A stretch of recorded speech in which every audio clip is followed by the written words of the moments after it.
Assalamu alaikum students. I welcome you to the lecture number 31st of Decision Making in Non-Profit Sector.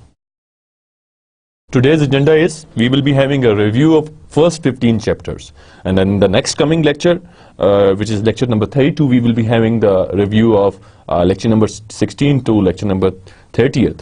And in this first 15 lectures, we will be covering all that material which we have studied in from the history, from the legal framework, and as far as the hierarchies of the organization is concerned, as far as the perceptions of Humanitarian Agenda 2015 is concerned. So we are going to discuss in detail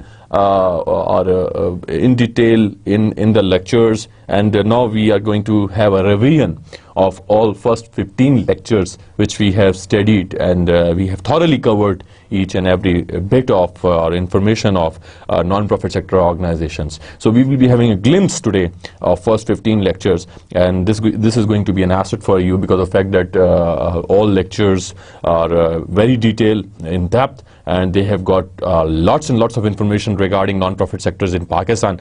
So today we are going to cover the first 15 lectures, and we will be having a review of it.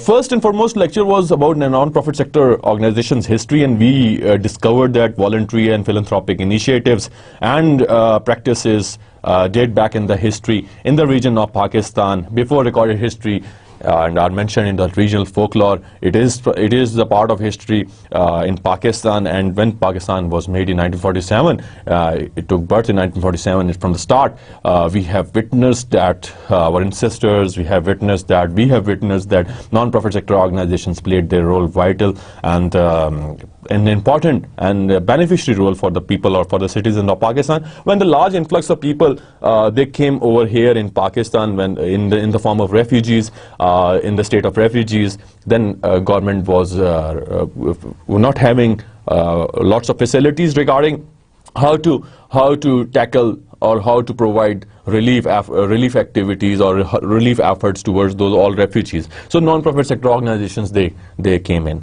So voluntary and philanthropic initiatives and practices are not from today. They are from the past. They are recorded in the history. They are in the regional folklore, and we need to focus if we are going to study any subject. We need to see